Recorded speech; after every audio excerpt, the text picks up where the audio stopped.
Selamat datang di channel Educamp Ganesha. Sebelum kita mulai, biasakan kita berdoa terlebih dahulu dan meminta file kepada admin agar pembelajaran lebih terstruktur. Oke, kita langsung saja ke teori SBMPTN Geografi di bab lahan dan kehidupan di muka bumi. Yang pertama ada pengertian lahan kritis. Lahan kritis adalah lahan di dalam maupun di luar kawasan hutan yang telah mengalami kerusakan, sehingga kehilangan atau berkurang fungsinya sampai batas yang ditentukan atau diharapkan. Lalu ada lahan potensial, yaitu sebidang tanah yang dapat dikelola oleh manusia sehingga memberikan hasil yang tinggi dengan biaya pengelolaan minim. Lahan potensial ini umumnya dikaitkan dengan sektor pertanian sehingga lahan ini mempunyai kemampuan untuk lahan produksi. Oke, ada upaya penanggulangan dan pemulihan lahan kritis. Yang pertama, reboisasi hutan pelindung dan keadaannya gundul. 2. Memisahkan penggunaan lahan. 3. Diadakan pohon-pohon penyangga. 4. Penebangan hutan jangan berlebihan. 5. Membuat peraturan perundang-undangan. Dan yang keenam, menghindari erosi tanah yang diakibatkan langsung oleh tetesan air. Selanjutnya ada pemanfaatan lahan potensial dan kendalanya.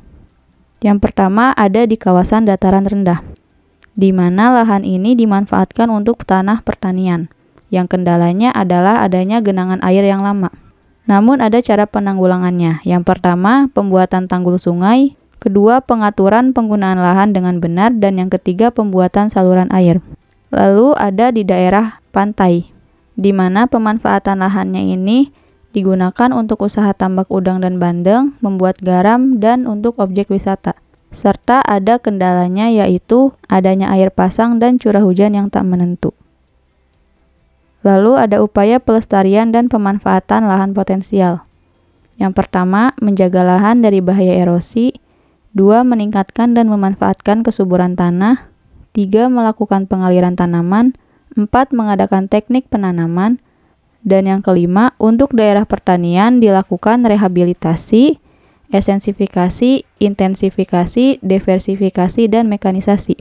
Untuk rehabilitasi itu adalah usaha meningkatkan hasil pertanian dengan cara mengganti tanaman yang sudah tua dan tidak produktif.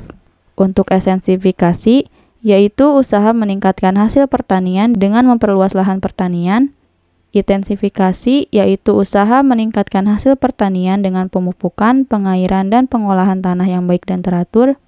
Untuk diversifikasi, yaitu usaha meningkatkan pertanian dengan pemanasan berbagai tanaman.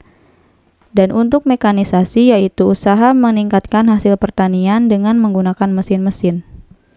Selanjutnya ada keanekaragaman fauna di Indonesia, di mana keanekaragaman ini dikelompokkan menjadi 3. Yang pertama ada fauna Asiatik. Fauna Asiatik ini menempati Indonesia bagian barat sampai Selat Malaka dan Selat Lombok. Jenis hewannya itu terdiri dari hewan menyusui yang besar seperti gajah, harimau, badak, beruang, dan tapir. Lalu ada fauna Australis yang hidup di Indonesia bagian timur meliputi Papua dan pulau-pulau sekitarnya. Jenis hewannya adalah hewan menyusui yang kecil seperti kanguru dan burung-burung berwarna.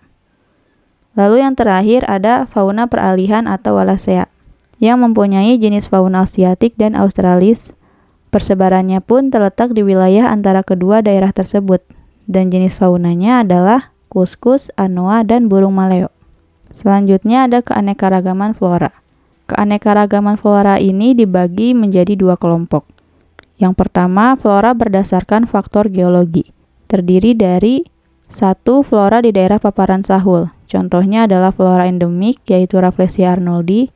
2. Flora di pantai timur, yaitu hutan mangrove dan rawa gambut. Dan yang ketiga, flora di pantai barat, yaitu merantai, kemuning, hutan rawa ada air tawar.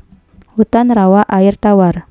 Lalu yang kedua ada flora di daerah paparan sahul. Contohnya adalah hutan hujan tropik, jenis Pometia pinnata, dan pohon sagu, serta pohon nipah dan hutan mangrove. Yang ketiga ada flora di daerah peralihan. Contohnya adalah tumbuhan yang berada di habitat pantai lebih mirip dengan flora di Papua, dan jenis tumbuhan gunung mirip dengan flora di Kalimantan. Lalu ada flora berdasarkan iklim dan ketinggian di muka bumi, yang terdiri dari 1. Hutan hujan tropis seperti hutan hujan tanah kering, yang contohnya adalah hutan agatis, hutan pantai, hutan belukar, hutan kasuarina, dan hutan penuh. Lalu ada hutan hujan tanah rawa, yang contohnya adalah hutan rawa air tawar, hutan rawa gambut, dan hutan payau.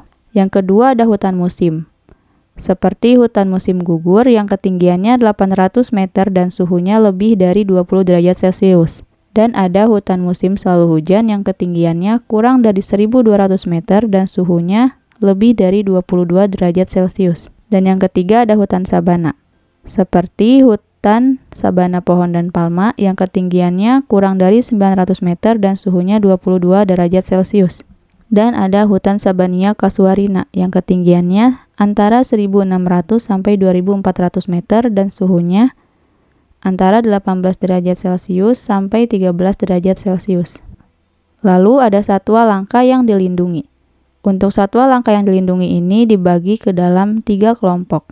Yang pertama, berdasarkan Peraturan Pelindungan Binatang Liar nomor 134 dan 266 tahun 1931, yang hewannya terdiri dari orangutan, komodo, gajah, babi rusa, terenggiling, kancil, banteng, dan burung cendrawasih.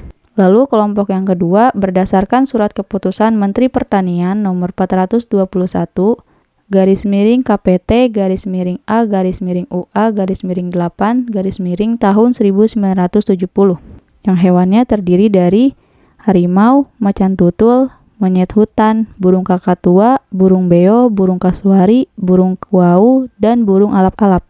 Dan kelompok yang ketiga berdasarkan Surat Keputusan Menteri Pertanian nomor 327 garis miring KPT garis miring A garis miring UA garis miring 7 garis miring tahun 1972. Tahun 1972 yang terdiri dari harimau Sumatera, bajing tanah, itik liar, duyung, burung kipas biru, kelinci Sumatera, dan mandar Sulawesi. Selanjutnya ada upaya pelestarian yang dilakukan untuk meningkatkan pelestarian flora dan fauna.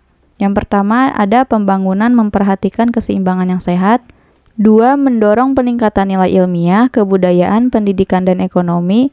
3. Membentuk taman nasional, cagar alam, dan suaka marga satwa. 4. Melindungi binatang liar dari pemburuan. 5. Meningkatkan mutu hidup, dan yang keenam menunjang pembangunan yang berkesinambungan. Oke, sekian pembahasan teori SBMPTN Geografi di bab lahan dan kehidupan di muka bumi. Jangan lupa subscribe, komen, dan like jika video ini bermanfaat. Teman-teman share sebanyak-banyaknya ya. Sampai jumpa di video selanjutnya.